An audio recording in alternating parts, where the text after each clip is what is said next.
안녕하십니까. 월간조선 박희석입니다. 오늘은 이낙연 씨의 미래에 대해서 한번 얘기를 해보겠습니다. 이낙연 씨는 이번 총선에서 더불어민주당의 공동상임선거대책위원장으로 활동을 했습니다. 이 공동상임선거대책위원장에는 이해찬 씨, 더불어민주당 대표와 이낙연 씨가 둘이서 맡았는데, 이번 선거 기간에 이해찬 씨가 특별하게 활동을 한 게 없습니다. 그리고 공개석상에도 모습을 별로 드러내지 않았습니다.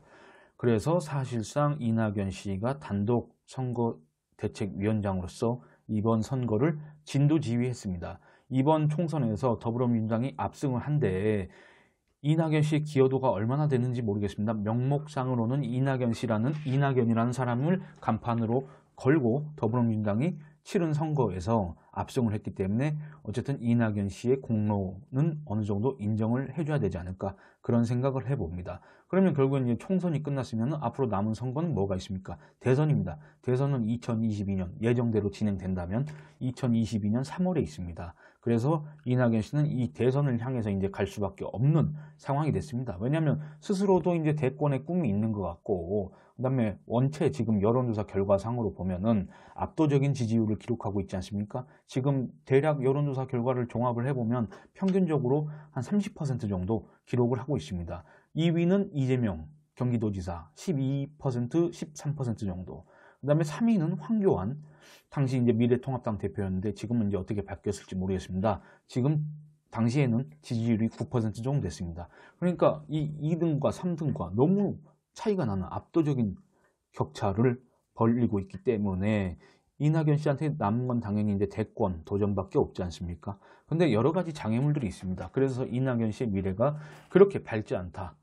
이낙연 씨가 지금 이런 상황에서도 그렇게 표정이 좋지 않은 거는 이제 앞으로 남은 숙제가 많다. 그런 거를 본인 스스로도 잘 알고 있어서 그러지 않을까 생각을 합니다.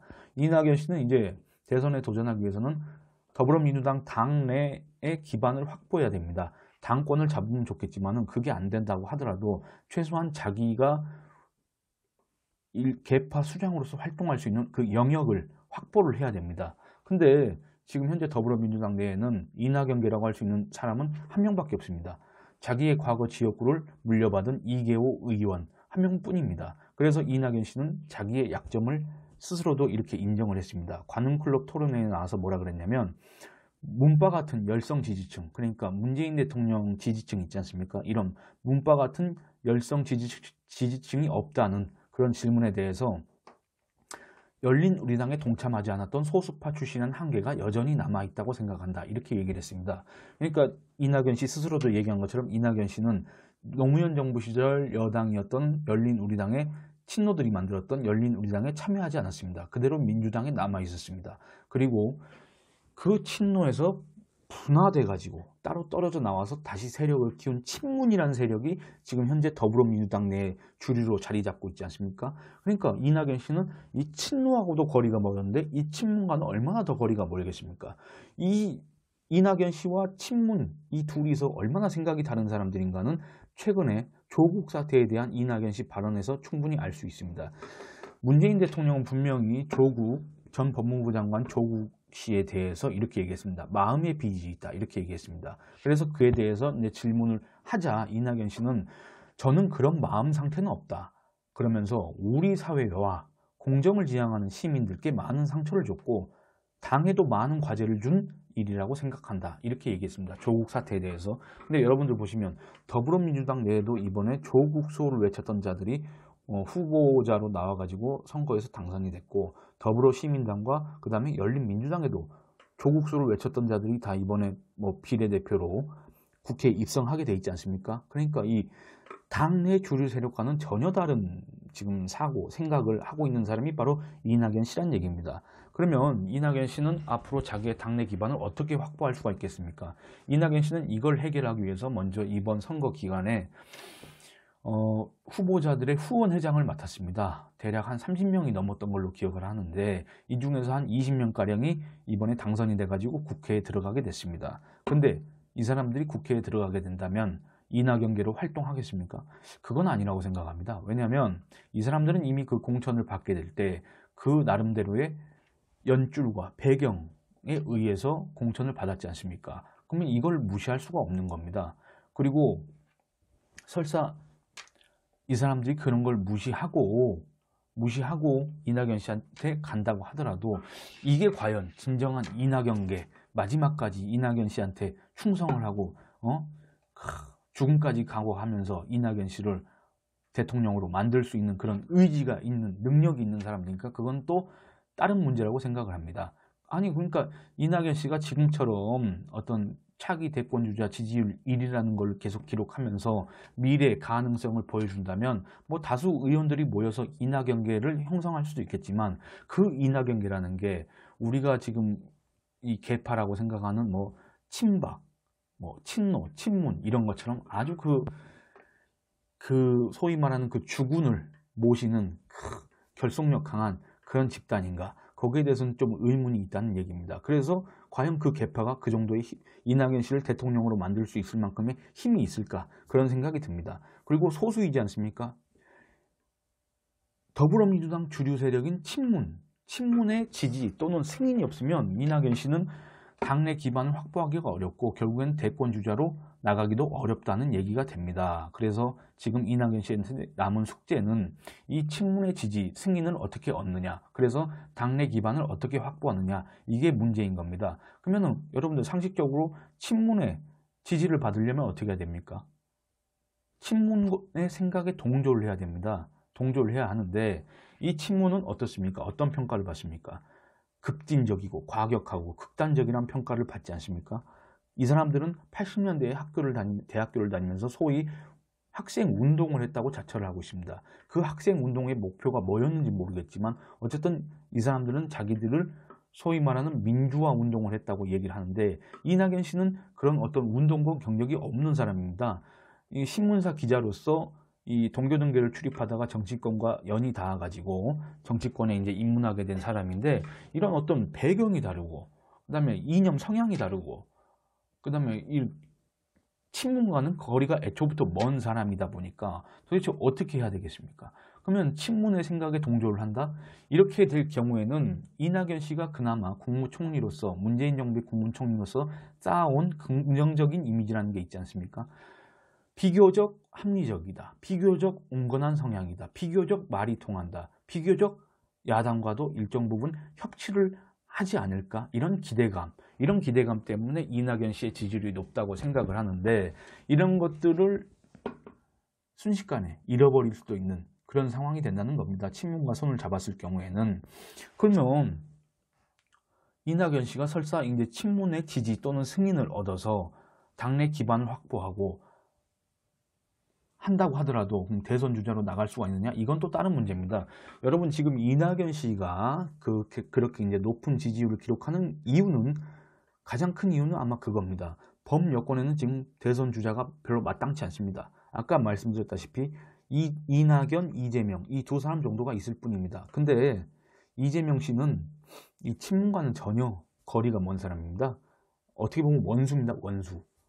이재명 씨를 지지한 사람들은 소위 그 2017년 조기 대선 당시에 손가락 혁명군 뭐 해가지고 이 친문과는 거의 불구대천의 원수처럼 지내는 사람들이지 않습니까? 그러니까 이 사람 이재명 씨를 빼버리면은 지금 친문 지지층이 마땅히 지지할 사람이 없다는 겁니다. 후보가 없습니다.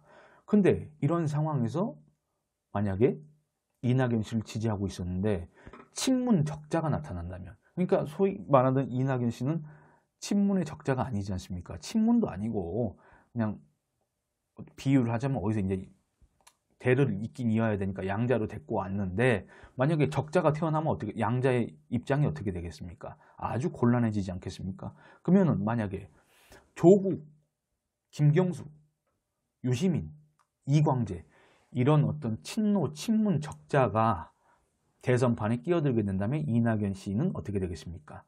상당히 그 입장이 곤란해질 겁니다. 그리고 그 지지율도 친문이 그동안에 이낙연 씨한테 보냈던 지지도 이 사람들한테 옮겨가게 될 경우에는 이낙연 씨가 갖고 있던 유일한 무기인 압도적인 지지율도 사라지게 될 겁니다. 그러면 굳이 이낙연 씨를 찍어줄 필요가 없지 않습니까? 여당 지지층에서. 그리고 이낙연 씨가 가지고 있는 결정적인 약점은 또 한 가지 있습니다. 뭐냐면 이낙연 씨는 호남 출신이라는 겁니다. 전남 영광 사람입니다. 왜 그게 약점이냐? 여러분, 우리가 흔히 알다시피 이 호남이라는 지역은 더불어민주당이 몰표를 주는 지역입니다. 몰표입니다. 그 누가 나와도 더불어민주당을 지지합니다. 그러니까 극단적으로 얘기하면은 더불어민주당에서 그냥 그저 그런 사람을 내놓고 지금 현재 미래통합당에서 만약에 아주 뛰어난 우수한 훌륭한 인물을 내놓는다고 하더라도 호남은 당을 보고 찍습니다. 사람을 보지 않습니다. 아주 몰표를 줄 겁니다. 그런 상황에서 이낙연 씨가 호남이라는 것은 상당히 약점이 될 수밖에 없습니다. 아니, 그러니까 호남은 그냥 항상 몰표를 주는 지역이니까 관심 대상이 아닙니다. 어떻게 하면 다른 지역에서 더 표를 확장할 수 있는 그런 사람을 데리고 오지 않겠습니까? 그게 바로 PK이지 않습니까? 그래서 이 친문 세력이 PK 친문이지 않습니까? 문재인, 김경수, 조국 뭐 이런 사람들이 다 PK이지 않습니까? 그래서 이 사람들은 결국에는 PK 출신들을 갖다가 내보낼 수밖에 없는데 확장 전략에 따라서 그럼 이낙연 씨는 이거에 따르면 장점이 별로 없는 사람이란 얘기입니다. 그러니까 지금 이 누리는 이 위상, 정치적 위상과 입지는 사실은 이낙연 씨 본인이 이룩한 게 아니기 때문에 상당히 위태로울 수밖에 없다. 사상 누각일 수밖에 없다. 이런 얘기를 하는 겁니다. 그러면 이런 상황을 감안했을 때 이낙연 씨한테 남아있는 미래란 이낙연 씨가 향후 대권 주자로 이렇게 나갔을 경우에 어떤 미래를 밟게 될 것인가. 그건 제가 봤을 때는 대략적으로 한 2가지 정도로 압축할 수 있지 않을까 그런 생각을 해봅니다. 먼저 고건 씨의 사례를 봐야 됩니다. 고건 씨 같은 경우에는 지금의 이낙연 씨처럼 상당히 대중적으로 높은 지지율을 기록했습니다. 그때도 여권에는 대선 주자가 마땅치 않았습니다. 그렇기 때문에 고건 씨가 그런 지지율을 기록할 수 있게 됐는데 고건 씨는 여러분들 잘 아시다시피 정치인이 아니었습니다. 행정가였습니다. 행정가. 그러다 보니까 당내 뭐 정치적 기반이 하나도 없지 않습니까? 그러다 보니까 이 사람이 이제 그 지지율을 믿고 대선 출마 이런 걸 갖다가 약간 이렇게 플레이를 하게 됐는데 결국엔 당내 기반이 없다 보니까 이리저리 떠다니다가 결국엔 포기하게 된 겁니다. 대선 출마를 포기하게 됐습니다. 만약에 이낙연 씨가 당내 기반을 확보하지 못하게 될 경우에는 그냥 이렇게 흘러다니다가 대선 출마를 못하고 끝나게 될 수도 있지 않을까 그런 생각을 해봅니다. 그리고 두 번째의 경우는 이겁니다. 김영삼 전 대통령의 경우입니다. 김영삼 전 대통령의 경우에는 이제 통일민주당을 이끌고 민주정의당과 합당을 했습니다. 소위 말하는 1990년에 있었던 3당 합당입니다. 그러니까 여기에는 이제 민정계가 당내 주류이고 다수이지 않습니까? 거기에서 이제 소수 계파로서 민주계, 김영삼의 민주계가 들어갔는데 이 김영삼 당시 이제 뭐 그냥 호칭을 편하게 하겠습니다. 김영삼 전 대통령은 당시 이제 대표 최고위원을 맡았습니다. 그래서 소수파의 수장이면서 대표 최고위원을 맡아서 당을 이제 주도해 왔고 결국에는 이제 대선 출마를 꿈꾸게 됐는데 이제 여기에 이제 위협을 느낀 민정계가 김영삼 전 대통령을 갖다가 방해하기 위해서 소위 내각제 합의 문건을 유출하고 뭐 이런 일들이 있었지 않습니까? 그러니까 뭐냐면 3당 합당을 하게 되면서 내각제 노태우, 김영삼, 김종필 이 사람들이 내각제에 합의를 했다.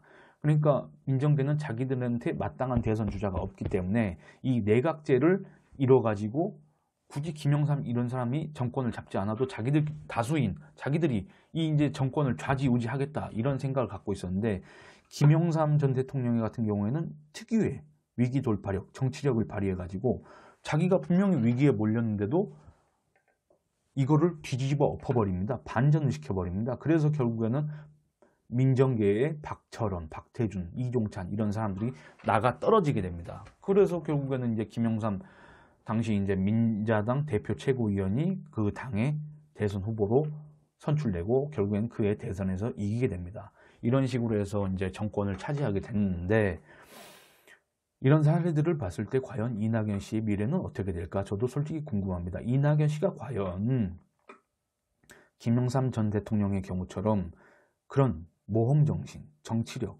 위기돌파력이 과연 있을까? 그런 의문이 듭니다. 과연 어떻게 될까? 여러분들 어떻게 생각하십니까? 예, 이낙연 씨의 행보에 대해서 지금 모든 언론 매체가 관심을 갖고 있기 때문에 계속 지켜보면서 계속 추가되는 상황에 대해서 여러분과 얘기를 한번 해보도록 하겠습니다. 예, 오늘은 이만 줄이도록 하겠습니다. 감사합니다.